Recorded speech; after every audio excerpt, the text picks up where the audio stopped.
आनंद त्रिविध सत, सदंश संदिनी, चिदंश संबित, आनंदांश आह्लादिनी। त्रिविध शक्ति के मिलन से भगवान सच्चिदानंद विग्रह। सदंश संदिनी शक्ति के द्वारा भगवान धाम आदि ये सब रचना करते हैं। संबित शक्ति है अनुभव शक्ति, चेतन शक्ति, अनुभव शक्ति, जिसका अभिन्न अंश है जीव चैतन्य सत्ता। और आनंद, आनंददायिनी शक्ति, ये आनंददायिनी शक्ति के मूर्त विग्रह है श्रीमती राधा रानी, आनंददायिनी आह्लादिनी शक्ति।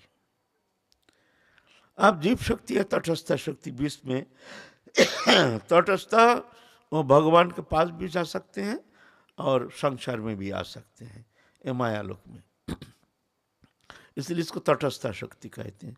और बहिरंगा माया शक्ति, जिस शक्ति का प्रभाव से जीव अपने स्वरूप भूल करके एक पंचभौतिक शरीरधारी बन करके संसार चक्र में 84 लाख जोनि में पुनः पुनः आवर्तन कर रहा है, यह माया शक्ति का प्रभाव। आप भगवान का अविनाशी चेतन सत्ता, आनंदमय नित्य सत्य सुंदर, मायातीत गुणातीत इंद्रियातीत लोकातीत, लेकिन एक पंचभौतिक शरीर, इसका कारण क्या है? भगवान खेलेंगे, खेलने के लिए तो दो चाहिए, हम लोग पहले आलोचना कर चुके हैं। फिर भी जैसे पुराना पाठ, पुराना कभी कभी पढ़ना पड़ता है, जरूरी होता है, नहीं तो भूल जाते हैं पुराना पाठ, उसे रिवाइज देना पड़ता है। और ये तो बहुत निगूढ़ तत्व है ना, ये तो भूलना स्वाभाविक है, और इसमें अनुप्रवेश करना बहुत कठिन है। बोलना जितना सहज है, लेकिन इसमें अनुप्रवेश करना बहुत कठिन है, याद रखना बहुत कठिन है। तो माया शक्ति है, जैसे पानी में फूंक मारते और वो फूंक जाकर के पानी में छोटे छोटे बुलबुला हो जाता है, बुलबुला हो जाता है, चारों ओर पानी, बीच में एक वायु कण। ऐसे ही भगवान ने फूंक मार दिया माया में, अनंत कोटि जीव चैतन्य सत्ता बुलबुला जैसी। और उसमें माया ने प्रथम एक आवरण शक्ति प्रयोग किया, भगवान ने माया के प्रति ईक्षण किया और उसमें क्षोभित हो गया, माया शक्ति सक्रिय हो गया, वो जीव चैतन्य सत्ता को आवरण कर दिया, ढाक लिया। खेलेंगे, खेलने के लिए दो चाहिए, दो चाहिए, इसका माने जो मैकेनिज्म वो हम वर्णन कर रहे हैं। शास्त्र हमारे सनातन धर्म की जो पद्धति है, जिस अनुसार ये वर्णन किया है शास्त्र में, उसके हम थोड़ा सा रिवाइज दे रहे हैं। आवरण शक्ति के द्वारा उसको ढाक लिया। ये ढाकने का कारण वो भूल गया जो भगवान के मैं अभिन्न सत्ता हूं, ये भुला दिया माया ने। आवरण शक्ति का प्रभाव से स्वरूप विस्मृति, आवरण शक्ति का प्रभाव से स्वरूप विस्मृति, भगवान को नहीं जानते नहीं, हमको नहीं जानते नहीं, भूल गया, भुला दिया माया ने, आवरण शक्ति, इसको कहते हैं स्वरूप विस्मृति।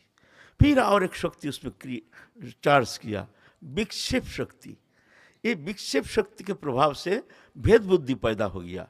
भेद बुद्धि माने ये सब सभी भगवान का अंश है, सभी चेतन सत्ता है और सबके वही चतुर्विंशति तत्व है बना हुआ माया के। जैसे कुम्हार ने घट बनाते हैं, कलशा बनाते हैं, हंडी बनाते हैं, नाना प्रकार पुतला बनाते हैं, कितना कुछ बनाते हैं। एक ही मिट्टी है, उपादान में मिट्टी है, लेकिन शेप अलग अलग है। ऐसा ही ये प्रकृति ने अलग अलग शेप बना दिया, एक अमीबा से लेकर के मनुष्य तक जो शेप, ये शेप गठन प्रक्रिया, लेकिन है यही तत्व एक ही है, चतुर्विंशति तत्व।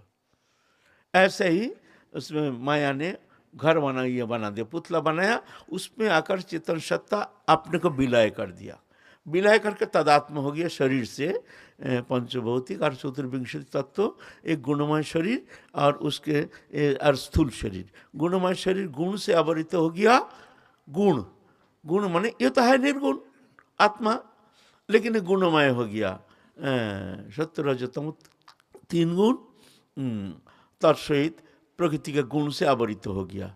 आवृत हो करके अब भेद बुद्धि पैदा हो गया, जो ये मनुष्य अलग है, गाधा है, शियाल है, कुत्ता है, बिल्ली है, यह है भेद बुद्धि। और मनुष्य भी अलग अलग, ये अलग, ये अलग, हम अलग, वो अलग। अब इससे लड़ रहे हैं, वो खा रहे हैं, खो रहे हैं, क्या कुछ कर रहे हैं, सब चल रहा है, लेकिन है उन्हीं का ही खेल है, चल रहा है। हम समझ नहीं पा रहे हैं, उनकी कोई भेद नहीं है। वो हम में जो है, उनमें जो है, जो एक ही तत्व है। आत्मपामिन्न सर्वत्र समं पश्यति जो अर्जुन सुखं अदिव दुखं स्वयोगी परमो मत। वो श्रेष्ठ योगी है, वो श्रेष्ठ योगी माना गया है हमारे सनातन धर्म में। कौन श्रेष्ठ योगी? न आत्म सादृश्य समदर्शी, सब में वही आत्मा है, भगवान के अविनाशी अंश भगवान विद्यमान है, समदर्शी।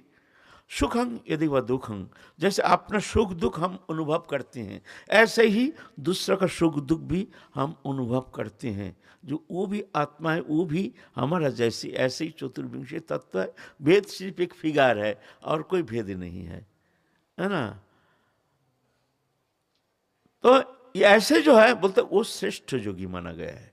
माने योगी माने योग माने मिलन, भगवान से जो मिलन होता है उसको योग कहा जाता है। कर्म के द्वारा योग कर्म योग, ज्ञान के द्वारा योग ज्ञान योग, भक्ति के द्वारा योग भक्ति योग, तंत्र के द्वारा योग तंत्र योग, हठ के द्वारा योग हठ योग इत्यादि। योग माने मिलन, माने दो, भगवान और जीवात्मा परमात्मा का दोनों मिलन, भक्त तो भगवान का मिलन।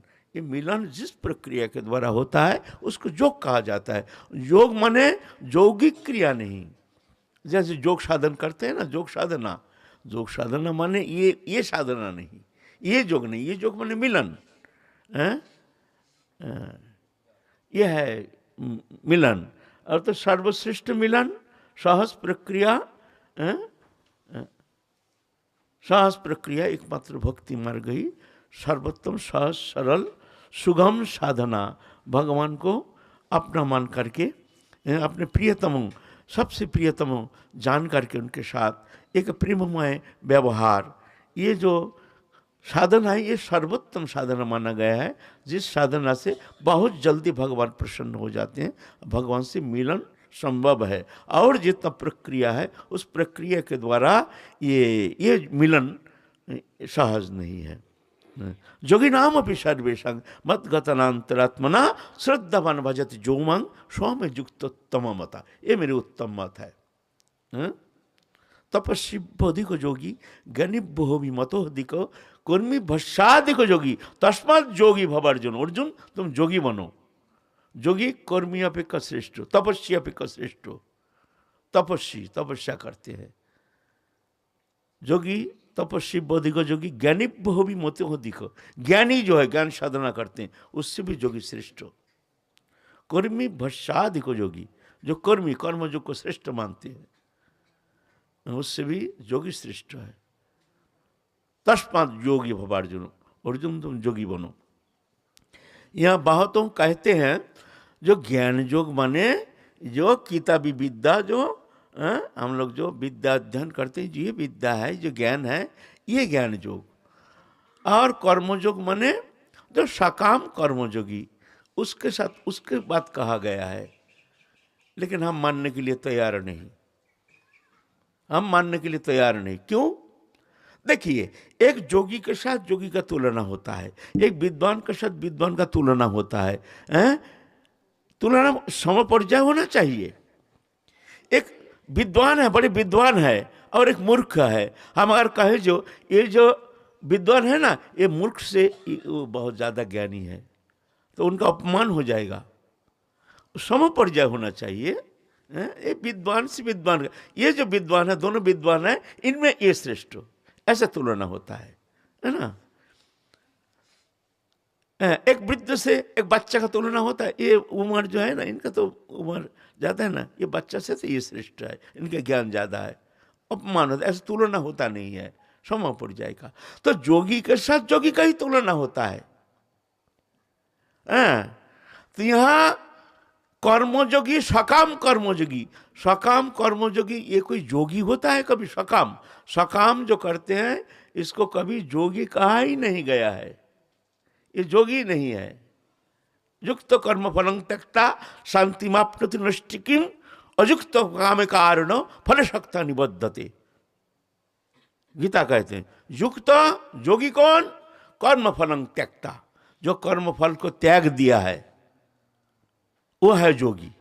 युक्त कर्म फलं त्यक्ता फलस्वरूप शांतिमाप्नोति नैष्ठिकीम्, परम शांति प्राप्त करते हैं। अयुक्तो, अजोगी, कुजोगी कौन? कामो कारणों, जो कामना के कारण, कामना वासना जो भोग वृत्ति लेकर के जो कर्म करते हैं, ऐसे सकाम कर्मी है। काम कारण फल शक्त निबद्धते, आसक्त दशा प्राप्त होकर संसार बंधन प्राप्त होकर संसार में जाता है। तो एक कुजोगी कहा गया, एक कुजोगी के साथ एक कर्मयोगी, वो जोगी का तुलना हो सकता है कभी? ये कर्मयोग, सकाम कर्मयोग। तपस्वी बदुग जोगी ज्ञानी भी मतो अधिक। ज्ञानी क्या कीते भी विद्या कभी ज्ञानी हो सकता है? विद्वान वही जो गाल बाजावा, कोई वो गाल बाजावा वो कभी ज्ञानी होता है? ज्ञानी तो ज्ञानी है। यहाँ ज्ञान जोगी और कर्मयोगी, यहाँ कर्मयोगी त्यक्त, कर्म फलं त्यक्त शांति नष्टि। अयुक्त काम कारण, जो कामना लेकर कर्म करते हैं वो कभी जोगी नहीं होता है। कर्मी भस्सादि को जोगी, ये वो कर्मयोगी जिस कर्मयोग का वर्णन कर रहे हैं गीता में भगवान, श्रेष्ठता। तस्मात् जोगी भव अर्जुन, अर्जुन तुम जोगी बनो। कौन सा जोग? बोलते जोगी नाम अपनी सर्वे संगमद गतेन अंतरात्मना श्रद्धावन भजति जो मांग स्वमय युक्त तमतो। जो भक्ति के साथ मेरा अपना मान करके, बड़े प्रिय मान करके, परम प्रियतम मान करके, परम प्रियता, परम आत्मीयता, सबसे प्रियतम, सबसे निकटतम, ऐसे परम प्रिय हमारे इष्ट निसंकोच जो वृंदावनी हमारे जो उपासना पद्धति है, राधा कृष्ण जुगल उपासना पद्धति है, ये जो सर्वोत्तम साधना, प्रेममय साधना सर्वोत्तम, तो ये है श्रेष्ठ योगी। श्रद्धावान भजते जो मांग स्वामी युक्त तमवता, ये उत्तम योगी है ना। तो ये भक्ति योग, ये भक्ति योग सर्वश्रेष्ठ है। तो इस तरह से भगवान संसार रचना करके, इस तरह से भेद बुद्धि पैदा करके संसार में खेल रहे हैं। इसका मूल आ गया है अहंकार, बीच में अहंकार आ गया। अहंकार बीच में आवरण करके, आत्मा को आवरित करके एक जीवात्मा बना करके उसमें तदात्मता ला करके वो संसार चक्र में फंस गया है। बस एक अहंकारी कारण है, अहंकारी कारण है। मैं कर्ता अहमिति मन्यते प्रकृति क्रियमानानि गुणकर्मणि सर्वश अहंकार विमूढ़ात्मा कर्ता अहमिति मन्यते। मैं अपने को कर्ता मान करके वो संसार में फंस गया है।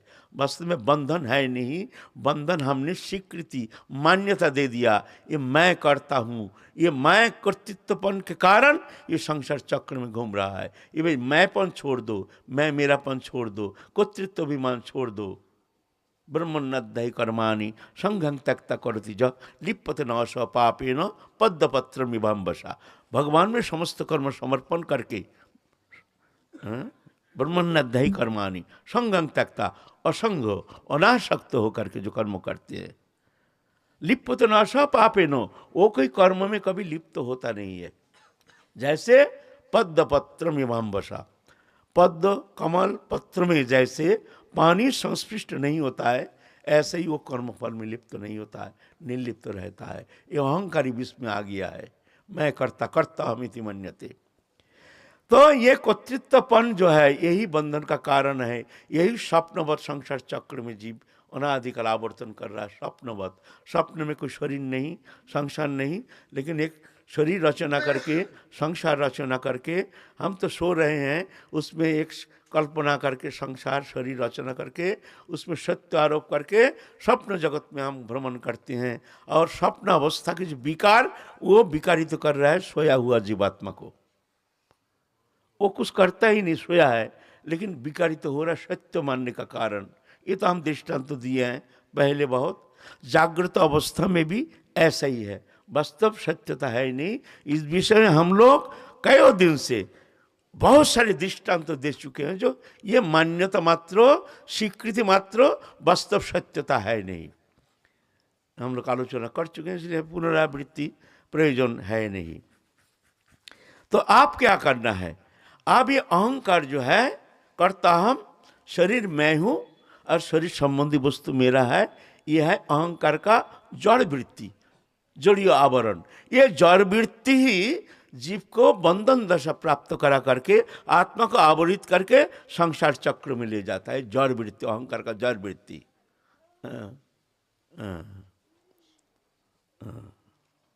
बंधुरात्मा सृजनात्म आत्मन ये तो अनात्मनत्व शत्रुत्व बढ़ते तात्म शत्रुवाद। जो अनात्म वस्तु ऐसे बंधन दशा प्राप्त हो करके वो शत्रु दुश्मन बन जाता है। कौन?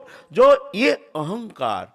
थोड़ा ख्याल करिए, ये शून्य का विषय नहीं, ये कोई प्रवचन नहीं है जो हम प्रवचन दे रहे हैं, सुन रहे हैं, बाबा बाबा बहुत सुंदर, घर चलो भाई रात हो गया।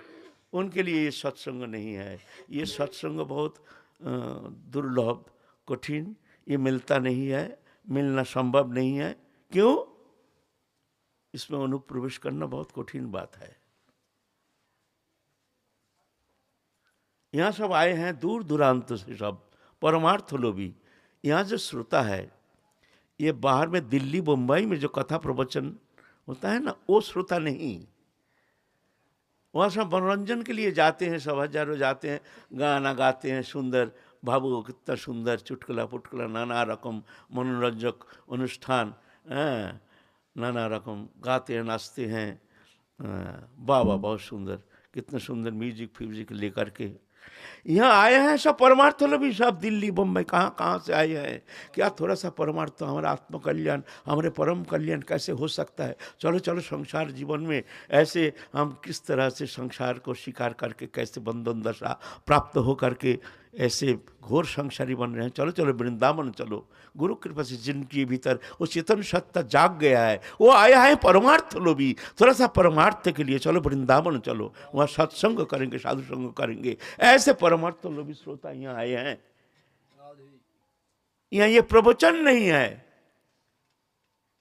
सुनने का विषय है नहीं। वो चले जाइए, अभी रात हो रहा, जिनका सुनना ऐसे वो जा सकते हैं। ये थोड़ा सा अनुप्रवेश करना जरूरी है। ये वस्तु परा विज्ञान, ये विज्ञान ना कॉलेज में मिलता है, ना हमारे शिक्षा पद्धति जो है, भौतिक शिक्षा पद्धति, यहाँ कहीं इसका अनुप्रवेश है नहीं, और अन्य धर्म में भी है नहीं। यह हमारे सनातन धर्म में ये पद्धति है, एकदम परा विज्ञान। इसका जड़ कहाँ से कैसे सृष्टि लीला चल रही है, इसका साधना कैसे होती है, तो ये जानना जरूरी है। थोड़ा सूत्र जान लीजिए। ये तो चैप्टर बहुत कठिन है, थोड़ा सा सूत्र दे रहे हैं। अहंकार, ये शरीर मैं हूँ, शरीर संबंधी वस्तु मेरा है। शरीर मैं नहीं, शरीर संबंधी वस्तु मेरा नहीं। ये शरीर तो मातृ जठर में शुरुआत और श्मशान में परिसमाप्ति, ये समाप्त हो जाएगा, ये छोड़ के जाना पड़ेगा। ये शरीर मैं नहीं, ये तो एक जीवाश्म तो मातृ जठर में अनुप्रवेश कर गया। माँ जो खाते हैं उनके शरीर से एक सार पदार्थ तो आकर के उनका शरीर बनता है। शरीर माँ का देन है और चेतन जो है पिता का देन है, दोनों मिल करके ये शरीर बन के आता है। ये खेल सृष्टि लीला चल रही। शरीर मैंने ही, ना शरीर संबंधी वस्तु मेरा है। इसका क्षय परिवर्तन है, आरंभ स्थिति परिवर्तन, परिवर्तन संकोचन प्रलय, ये हो रहा है। शरीर का आरंभ होता है, स्थिति होता है 100 साल, परिवर्तन होता है आणविक परिवर्तन, धीरे धीरे इसका बढ़ता है, घटता है। लेकिन आत्मा का बढ़ती घटती है नहीं, परिवर्तन हो रहा है। रस रक्त मांस में दोस्ती मज्जा शुक्र, सप्त धातु से बना ये शरीर, इसमें खोलो, इसको सब अनुसंधान कर, इसका 7 धातु पदार्थ मिलेगा। रस रक्त मांस मेद अस्थि मज्जा शुक्र, ये मिलेगा। ये छोड़ के और भी है, मूत्राविष्ठ आदि, ये बना हुआ एक ढांचा। और इसको मान लिया मैं हूँ।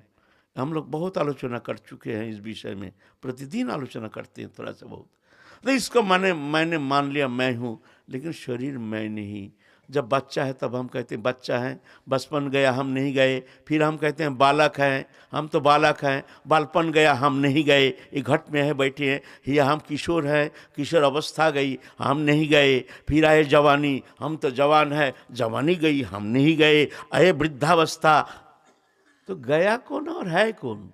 अगर हम बालक होते तो चले जाते, हम तो बालक तो हम तो है नहीं। तो तुम बालक नहीं हो ना, तुम शिशु नहीं हो, तुम किशोर नहीं हो। कौन किशोर तो किशोर ही रहते। हम किशोर हैं, तो किशोर तो रहना चाहिए ना, वो तो बीत गया। फिर बोलता हम जवान हैं, अरे जवान है तो जवान ही रहना चाहिए। अरे वो भी अब उम्र ढल गया, वृद्ध हो गया, बाल पाक गया, तो ये भी जाएगा। तो गया कौन है? कौन गया? अवस्था है, आत्मा हम है इस घट में पहले से, अभी भी है, हम है, हमारा कोई परिवर्तन नहीं हुआ है। अवस्था का परिवर्तन, इस अवस्था को हमने मान लिया अपना परिवर्तन मैं हूँ, मेरा परिवर्तन, मैं तो वृद्धावस्था, मैं तो वृद्ध, ये सब झूठा है, एक भी मैं नहीं हूँ। जन्मदिन मना रहे हैं हमारे, अरे तुम जन्मदिन मना रहे, उसके पहले तुम नहीं थे। अरे शरीर का जन्म हुआ, तुम्हारा जन्म कहाँ हुआ है? न शरीर को मैं मान लिया ना, इसीलिए वो मैं शरीर को ही माना। जन्मदिन, हमारा जन्मदिन, हमको बड़ा हंसी आता है जब जन्मदिन, हमारा भी मनाते हैं जन्मदिन, हमको अजीब लगता है, ये क्या मना रहे हैं भाई? कौन सा जन्म हमारा? हमारा जन्म तो है ही नहीं, शरीर का जन्म हुआ है जो मना रहे हैं। चलो ये माया है, चलो हैं। तो ये है माया, ये जो आत्मबुद्धि अहंकार के द्वारा शरीर को मैंने जो मान लिया मैं हूं, यह है अहंकार का अविद्या शक्ति के द्वारा आवरित होकर ये अहंकारी इस तरह से संसार चक्र में आवर्तन कर रहा है। जीव चैतन्य सत्ता को, चेतन को आवरण करके, ढाक करके, स्वप्न अवस्था जैसे। इसको कहते हैं अहंकार का जड़ वृत्ति। जड़ वृत्ति, वृत्ति ये है दुश्मन। उद्धरित आत्मन आत्मनम न आत्मनम अवसादयत, आत्मन ही आत्मैव बंधु आत्मैव रिपु आत्मना। यह है रिपु आत्मना, दुश्मन, आत्मा का दुश्मन, जो जोड़ियो अभिनिवेश, जोड़ियो अहंकार के द्वारा जो मानता है मैं शरीर हूं, यह है आत्मा का दुश्मन, ये दुश्मन है। इसके कारण हमारे शरीर में, हमारे आत्मबुद्धि के कारण शरीर को भोग सुविधा, काम, क्रोध, ईर्षा, भोग, लालसा और शरीर संबंधी स्त्री पुत्र कुटुंब परिवार, इनमें हमारा अपना बुद्धि, इनमें हमारा स्नेह ममता, तत्संबंधी वस्तु, घर मकान दुकान रुपया पैसा, इस पे हमारा अपना बुद्धि, कारण यह हमको सुख देता है। ये जड़ है लेकिन सुख देता है, इसलिए इसको मैं अपना मानता हूं। एक भी हमारा नहीं, इससे हमारा संबंध नहीं है। मूल जड़ है शरीर में आत्मबुद्धि, यह है आत्मा का दुश्मन।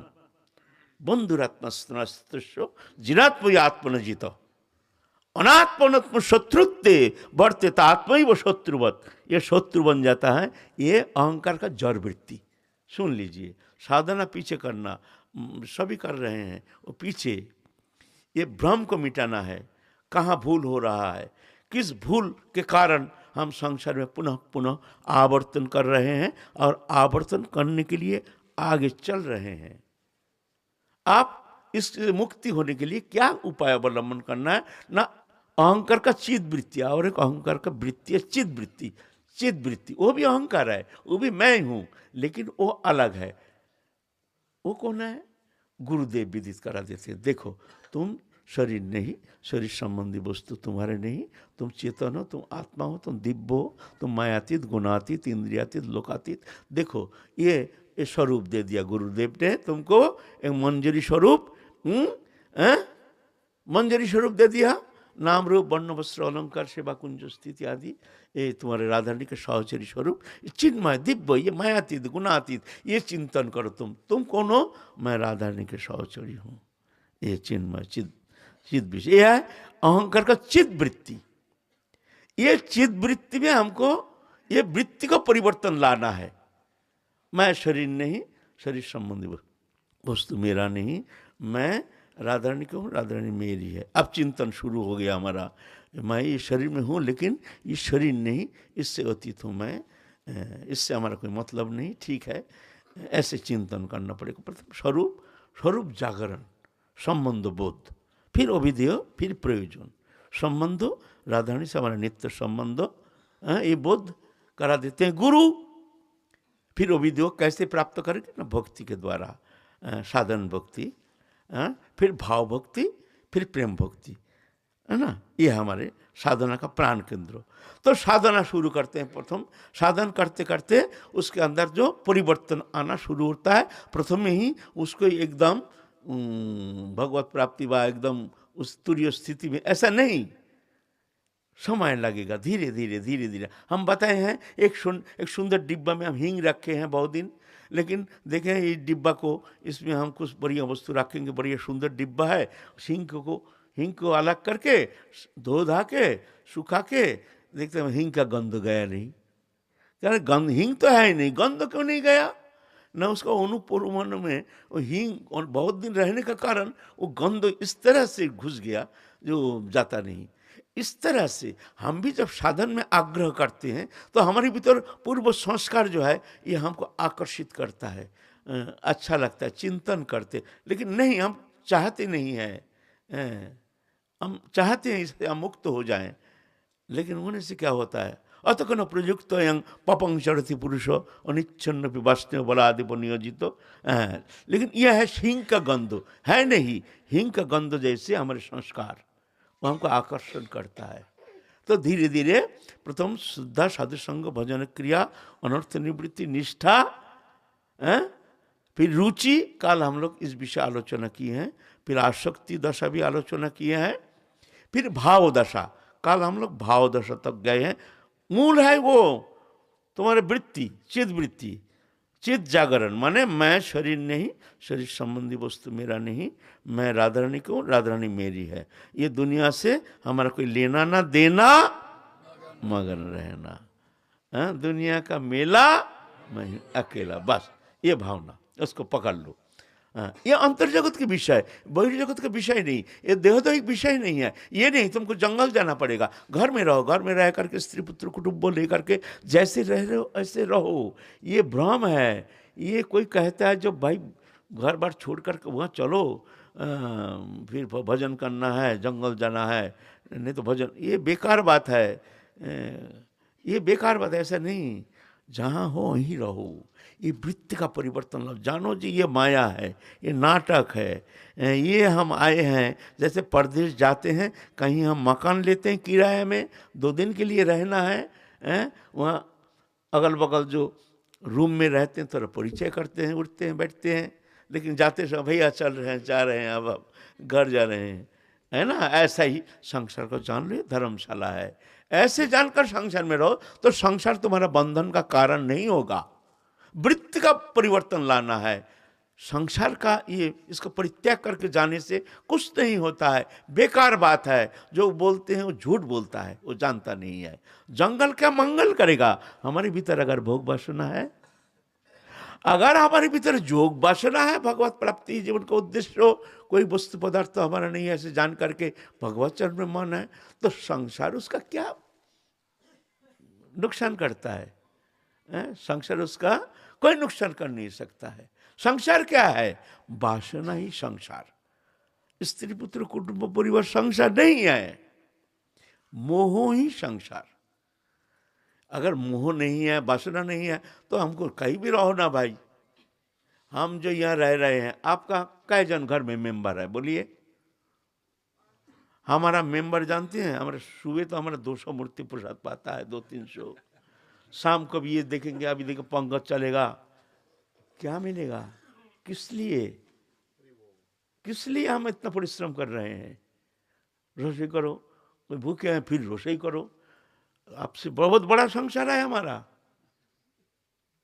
मुक्ति नहीं, वृंदावन आए हैं, मुक्ति नहीं। आपका घर में क्या सामान है? हमारा घर देखिए माया बाजार लग गया है, इतना कुछ सामान नहीं है, कपड़ा लाता ये जो, कहाँ जाओगे तुम? ये मत सोचो मुक्त हो गया। अरे मुक्ति तो अंतःकरण, जहां कोई वस्तु से हमारा कोई मतलब नहीं, यह है मुक्ति। मुक्ति कोई वस्तु से मुक्ति थोड़ी होता है। एक भिखारी रास्ते में बैठा है तो मुक्त होना चाहिए। कुछ नहीं है, गन नहीं, मकान नहीं, दकन नहीं, कटोरा लेके बैठा है, बोलते उसको ठसाठस भरा हुआ उसके भीतर माया, मोह, वासना, कामना। वासना कामना ही बंधन का कारण, वस्तु बंधन का। चक्रवर्ती राजा थे अम्बरीश महाराज, चक्रवर्ती राजा, 1 करोड़ रानी, और भगवान वहां कहते हैं जो सबसे बड़ा त्यागी है अम्बरीश महाराज, अहं भक्त पराधीन अशतंत्री बुद्धि जो, फिर कहते हैं दुर्वासा को, जो स्त्री कुटुंब परिवार सब कुछ परित्याग करके हमारे शरण में आता है, कहिए मुनिवर मैं कैसे उसको परित्याग कर सकता हूँ। किसका बात कह रहे हैं? अम्बरीश महाराज के स्त्री पुत्र कुटुंब त्याग दिया अम्बरीश महाराज ने। उनके भीतर वासना का लेश मात्र नहीं। चक्रवर्ती राजा है ना, इसीलिए भगवान कहते हैं अहं भक्त पराधीन। चक्रवर्ती राजा है, दुर्वासा को नहीं कह रहे हैं। तो इसका परिवर्तन लाना है।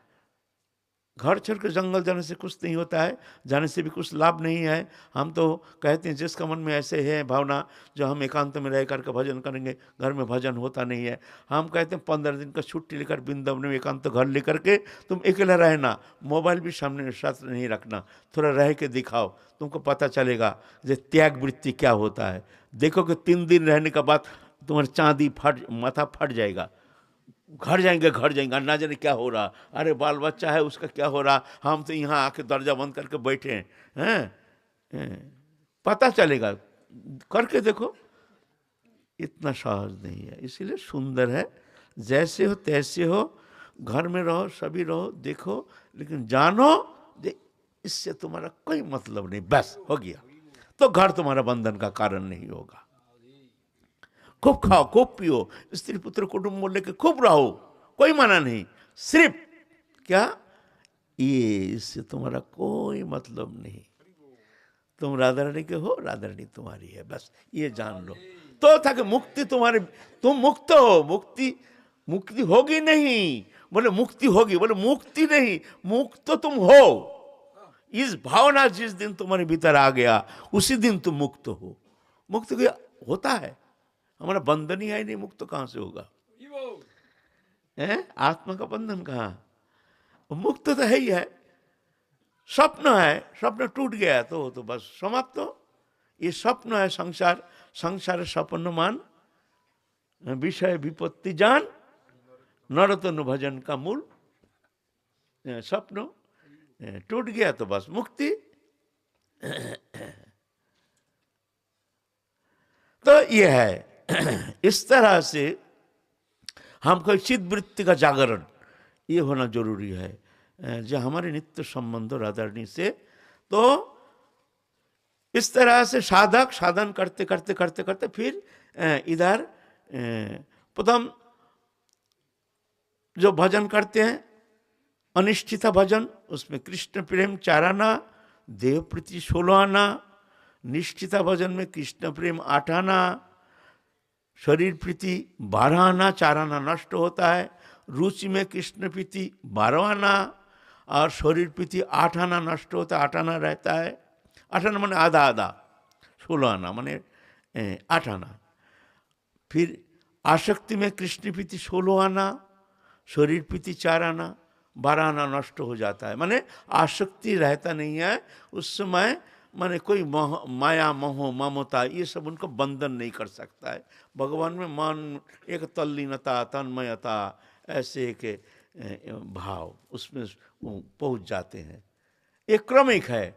फिर आसक्ति दशा के बाद भाव दशा, भाव दशा में कृष्ण प्रीति आत्यंतिकी, शरीर प्रीति गंध मात्र, सिर्फ एक आभास रहता है, शरीर है। कभी कभी याद होता है शरीर है, अरे आज तो 3 दिन तो खाया नहीं, कुछ खाने का इच्छा भी नहीं है, फिर भी शरीर है, थोड़ा सा भूख हल्का लगता है, उसमें कोई ठीक ही नहीं रहता, दिन रात बोध नहीं रहता है, ये स्थिति आ जाती है। ये भाव दशा में ये है। भाव दशा किसको कहते हैं? जैसे मान लीजिए अंधकार रजनी है, अंधकार रात्रि है, पता नहीं चल रहा प्रभात होने में कितना देरी है, कोई घड़ी बड़ी है नहीं, अंधकार है, बिजली बिजली है नहीं, तो आपको कैसे पता चलेगा जी प्रभात कितना देरी है? न पहले लाल आभा पूर्व दिशा में लाल हो जाता है, तो माने हाँ आप प्रभात ज्यादा देर नहीं है, यह है आसक्ति दशा। फिर लाल आभा गया, अब सूर्य तो उदित हुए नहीं लेकिन दिखता है, दूर दूर हल्का अंधकार में दिखता है, लोग जन चल रहा कुछ दूर तक दिखता है, थोड़ा सा साफ हो गया, पूर्व दिशा अब थोड़ा सा साफ दिखता है, सूरज उदित हुए नहीं, अब दिखता है। इसको कहते हैं भाव दशा। उसको सब इसमें दिखता है, स्मृति दशा। भीतर में वो राधा कृष्ण जुगल लीला के एक स्रोत बहती है, तो उस समय वो जानते हैं आप प्रभात के ज़्यादा दूर है नहीं, आप प्रभात ए अंधकार यात्रा की आज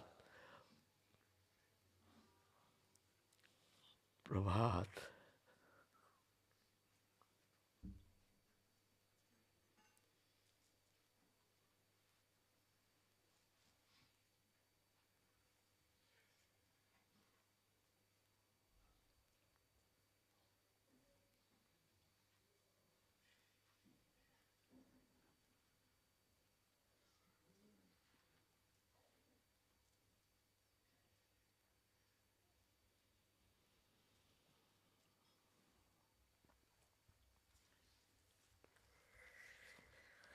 यह है भाव दशा। यह भक्ति के त्रिविध तीन प्रकाश, एक साधन भक्ति, एक भाव भक्ति और परिपक्व दशा प्रेम भक्ति। भक्ति का त्रिविध प्रकाश। साधन भक्ति दशा आसक्ति, जहाँ जाकर के साधन परिसमाप्ति, माने साधन के द्वारा जो हम विधि निषेध पालन करते हैं, ये करना चाहिए, ये नहीं करना चाहिए, शुद्धता, स्नान ध्यान आदि नाना प्रकार पूजा पाठ आदि करते हैं, भक्ति है, लेकिन शरीर में मन होने का कारण विधि निषेध हम पालन करते हैं। लेकिन भाव भक्ति दशा में साधन परिसमाप्ति, आप मन भगवत चरण में इतनी तल्लीनता, तन्मयता, जो शरीर के बोध ना रहने के कारण क्रिया विधि निषेध छूट जाता है, उसके द्वारा संभव नहीं है, ना पूजा पाठ, ना ध्यान धारणा, तो उन्मत्त प्राय हो जाता है साधक। कभी रोता है, उन्मत्त प्राय भागता है, कभी गाता है, कभी तो बैठा है जड़वत बैठा है। उन्मत्त दशा, उस समय का वर्णन कौन करेगा, वो पहचान करना बड़ा मुश्किल। जो साधक किस स्थिति में है, वो एकमात्र जैसे जौहरी, बड़े बड़े जौहरी जो वो पहचान कर सकते हैं, जो ये हीरा, ये उत्तम हीरा है, ऐसा ही कोई कोई महत् पुरुष वो जानते हैं जो ये दुर्लभ वस्तु मिल गया है, इनको एक दुर्लभ वस्तु मिल गया है, लेकिन साधारण मनुष्य उनको पहचान नहीं कर पाते हैं। साधारण मनुष्य कभी तो कहती है पागल हो गया, ये माथा खराब हो गया, ये ऐसे ही है, ऐसे देखने में उसको ध्यान धारणा नहीं, पूजा पाठ नहीं, तिलक फिलक तो छूट ही जाता है, माला माला फाला कौन माला करेगा, मन माला चलता है, तब उस समय तो मन माला ही चलता है, ये माला कर माला चलता नहीं है। हमारे गुरुजी ऐसी स्थिति आ गई थी, माला तो है नहीं, हाथ ही चल रहा है, पूर्वोभ्यास। आप प्रसाद लेके आए हैं, बाबा प्रसाद पा लीजिए, रुको रुको, मैंने वो जो सुमेरु आता है ना, सुमेरु आने से तो समाप्त होता है माला, तो बाबा मैंने रुको, मैंने सुमेरु आने दो, सुमेरु आएगा तब तो हम माला छोड़ेंगे, सुमेरु आएगा कहाँ से, तो मन माला चल रहा है, बाबा प्रसाद पा लीजिए। तो हम तो बगल में रहते थे, हम जानते हैं, तो बाबा का तो मन माला चल रहा है, ये तो माला तो सुमेरु तो आने वाला है नहीं, तो क्या किया जाए। तो बाबा का हाथ पकड़ के, हाँ यही तो सुमेरु आ गया, सुमेरु आ गया, हाथ दो ना, देखो तो नहीं, ऐसे चौपड़ा दो, सुमेरु आ गया बाबा, छोड़िए छोड़िए छोड़िए, आ गया, अच्छा लो लो माला लो, हाँ हम हाथ ऐसा, हाथ को ऐसा ले लिया, बस माला हो गया। ऐसे हमारे गुरु, एक दिन रात 12 बजे भक्त लोग आए हैं, बैठे हैं, बाबा तो आंख मूंद के 2-1 शब्द बोल रहे हैं, तो हमारे बड़े बड़े गुरु भाई कहते हैं, दादा बाबा को सुला दीजिए, रात बहुत होगी, हम लोग घर जाएंगे। बाबा को सुला दीजिए आप। हम तो बाबा का प्रधान सेवक थे। रात हो गया, बाबा नहीं सोने से हम लोग कैसे जाएंगे। बोले बाबा आप विश्राम कीजिए आप। है हम कभी दिन में सोते हैं? दिन में बाबा देख रहे हैं दिन, और है हम कभी दिन में सोते हैं? हम बोले बाबा अभी रात 12 बज रहा है। रात 12 बज रहा है, तब मैं सो जाऊं? हाँ हाँ सो जाओ। बस ऐसी स्थिति आ जाती है। उस समय अतीन्द्रिय जगत में रहने के कारण जागतिक विषय उन संपूर्ण रूप में वो उनका स्मृति अपसारित हो जाता है। ये बड़ा दुर्लभ स्थिति जिसको कहते हैं भावदशा। ये भावदशा का हम लोग वर्णन किए हैं। जो भावदशा का जो क्या लक्षण है, अमानित तदम्बित अहिंसा खांति अर्जवम ना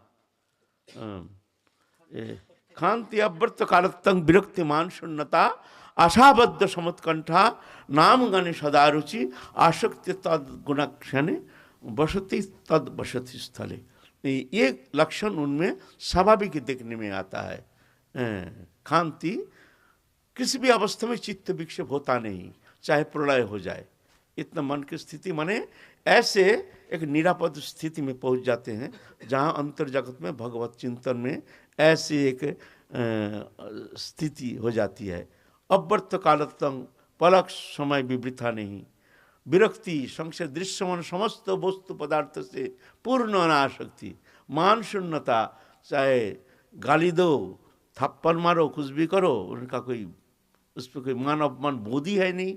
मान अपमान तो अहंकार है, अहंकार के कारण हम लोगों ने मान अपमान बुद्धि।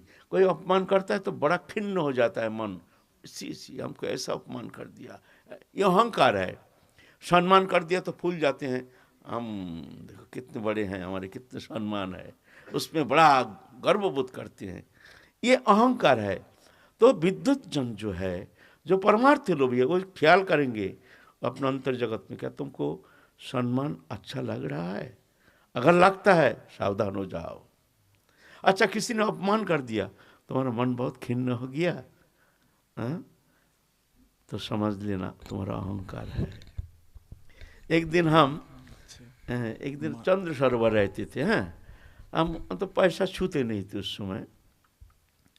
तो सेठ, बड़े सेठ वो वृंदावन गए थे कोई कहीं, तो गोवर्धन में आकर के हम बोलते हैं आप वहाँ मत जाओ, हमको यहाँ छोड़ दो, हम पैदल चले जाएंगे, आप चले जाओ। बोले बाबा हम पहुँचा दें। बोले नहीं नहीं, वहाँ गाड़ी जाने से लोग देखेंगे जी इतना वीआईपी गाड़ी में बाबा आ रहे हैं, वो मान प्रतिष्ठा ज़्यादा बढ़ जाएगा, रहते एकांत में ठीक नहीं, अब हमको छोड़ दो।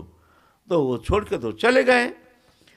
बस खड़ी थी वहाँ, तो कॉन्ट्रैक्टर हमको देख के कहते हैं बाबा कहाँ जाएंगे? हम बोले भाई हम तो चंद्र सरोवर जाएंगे। आइए आइए उठ जाइए। बोले भैया हमसे पैसा है नहीं, उठ के हम क्या करेंगे? बोले ना ना कोई बात नहीं, अब बैठो उठो। तो हम तो भाई उठ गए। ड्राइवर आया, वो तो बोलते हैं बाबा टिकट कहाँ? बोले बहुत पैसा तो है नहीं, उतरो यहाँ से, बिना टिकट का आ गया गाड़ी में। अरे भाई इतना अपमान, बुरी तरह से अपमान। हम बोले भाई हमने ये तुम्हारे कॉन्ट्रैक्टर हमको उठाया, आप पहले उतरो आया है फोकटिया। और भाई बुरी तरह से ऐसे अपमान कर दिया हमको। भाई हम बोल रहे ड्राइव कॉन्ट्रैक्टर, ओ उतरो पहले उतरो फिर बात करना। भाई हम ऐसे भगवान जैसे लज्जित होकर के अब जा रहे हैं अंधकार में, सोच रहे हैं भाई 2 मिनट पहले हमको वीआईपी गाड़ी में जा रहे हैं, सेठ कितना सम्मान कर रहे हैं, कितना इज्जत, महाराज, और 2 मिनट पीछे भाई एक भिखारी जैसे इतना अपमान है। भाई ये तो बुरी तरह से ऐसे अपमान। तो चिंता कर रही है, उतना सम्मान और 2 मिनट पीछे इतना अपमान, तो चिंता कर रही है कारण क्या है? तो भीतर से हमारे जैसे आवाज़ आई, जैसे जी देख वो जो तेरे को सम्मान दिया ना वो भी झूठा है, और अभी जो अपमान किया ना ये भी झूठा है, दोनों को झूठा मान लेना अगर वहाँ जाना है तो। तो मन बड़ा प्रसन्न हो गया हमारा, बस बड़ा तृप्त हो गया हमारा। वाह, ये अपमान तो अपमान नहीं, हमको एक अच्छा ज्ञान मिल गया, जो हम देखो उसको कितना सम्मान मान रहे थे, हम बड़े महंत हैं हम।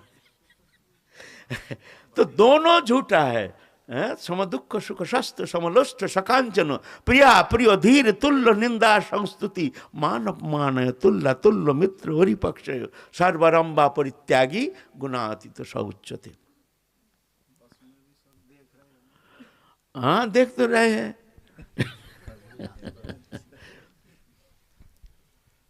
और भी ऐसा बहुत बार हमको बहुत सम्मान भी मिला है, और फिर बड़ा तिरस्कार भी खूब तुरंत मिल गया है। देखते देखते वहाँ राजकीय सम्मान, यहाँ भिखारी जैसा अपमान। एक कटोरी डाल।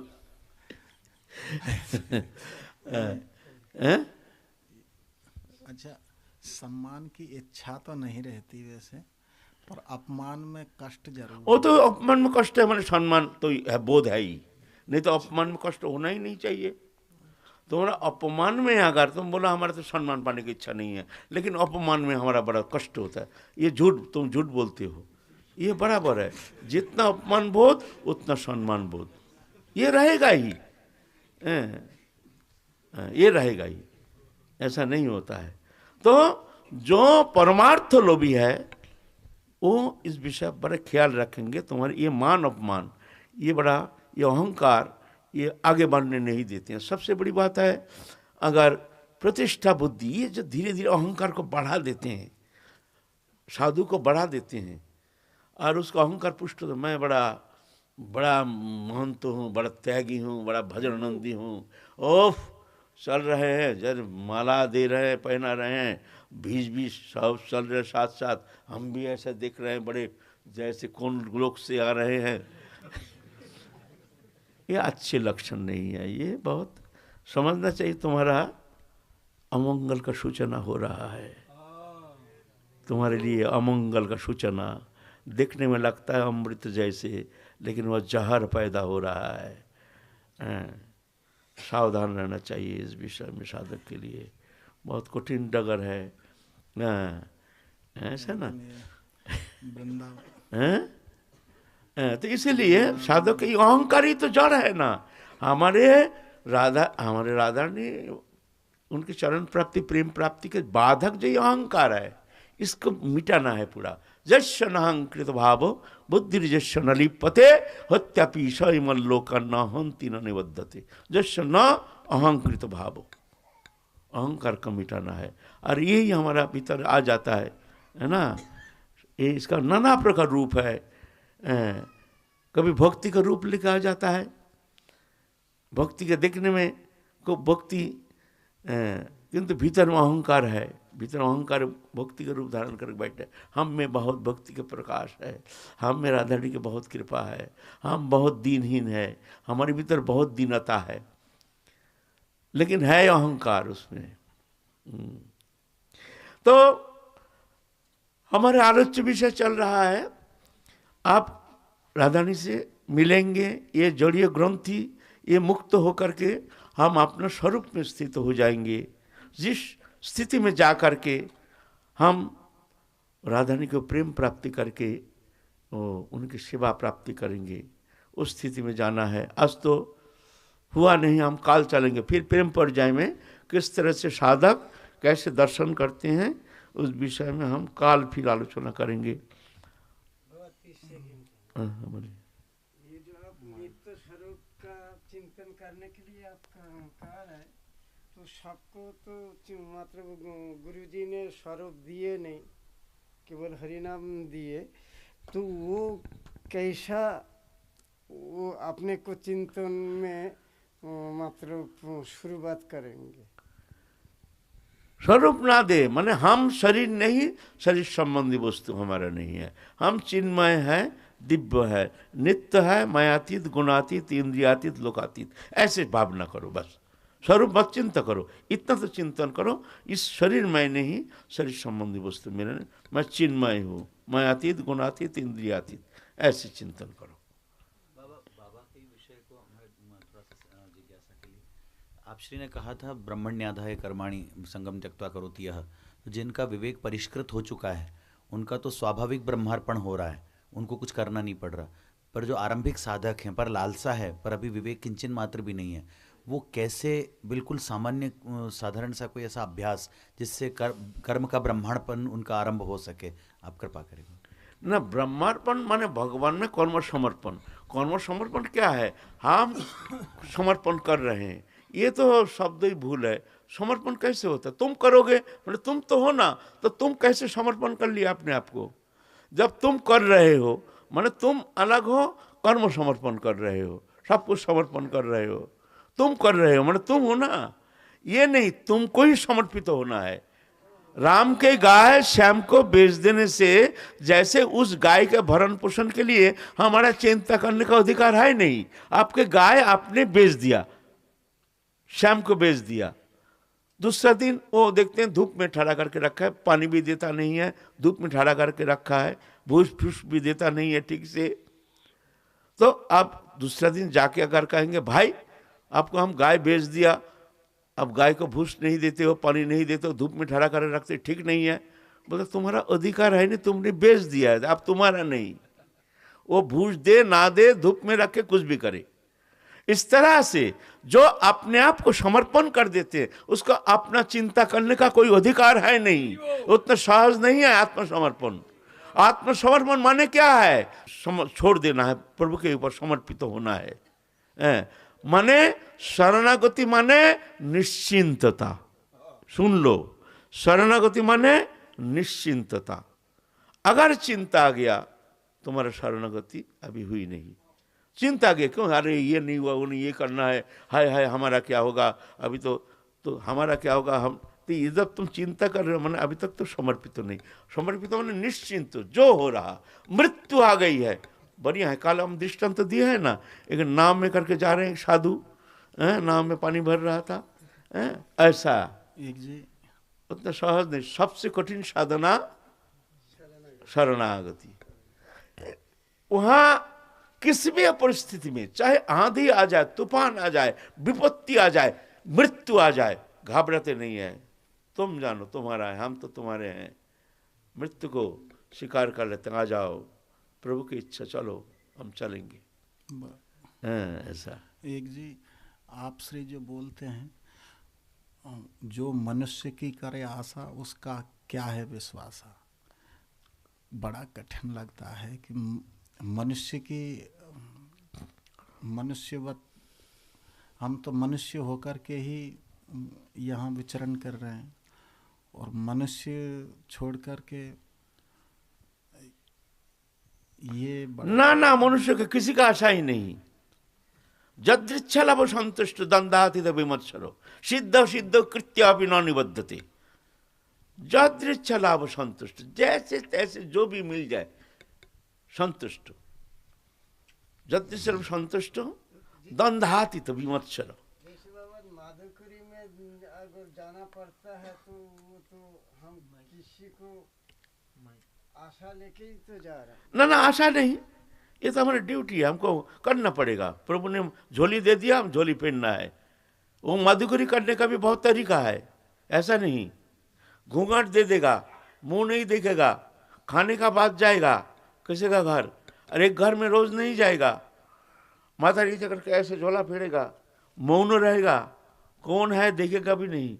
जो रोज बाबा आते, बाबा के लिए एक रोटी रख दिया, क्या दिया वो भी देखेंगे नहीं। लेके आके उसको भोग लगा के, सौरभ गोस्वामी को भोग लगा करके ऊपर से खाएगा। ये नहीं छट के घी वाला नरम नरम रोटी को छाट के ले लिया, बाकी कुत्ता को दे दिया। ऐसा तुम्हारा अधिकार नहीं है माधुकरी करने का। तुमने छाट के बढ़िया रोटी, घी वाला नरम नरम रोटी को खा लिया, और जो मैया गरीब है तुमको एक सूखा रोटी दे दिया, उसको तुमने कुत्ता को दे दिया। तुम्हारा अधिकार नहीं है माधुकरी करने का। अभी माधुकरी वृत्ति, ये माधुकरी नहीं, अभी जादूकरी होता है। 3 प्रकार होता है, माधुकरी, फादुकरी, जादूकरी, 3 प्रकार होता है।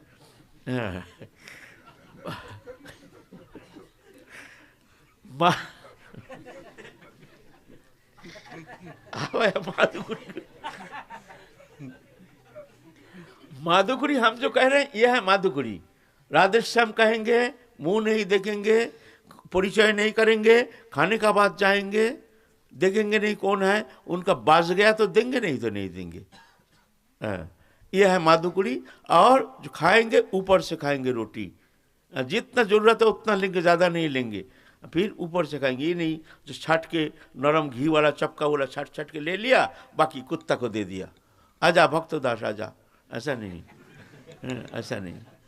और फादुकुड़ी है, फादुकुड़ी है जाके परिचय कर, मैया ठीक है ना, तो आपका वो बेटा तो आया नहीं बहुत दिन, ठीक है ना बेटा, ऐसा है, ठीक है वैसा है, ऐसा है, बच्चा ठीक है ना बाबा, बच्चा को थोड़ा बुखार आया है, तो कहते ला ला बच्चे को लाया है, बच्चा तो झाड़ा पूरा लग दिया, हाँ फूक, हाँ पर परिचय करते हैं रोज जा करके।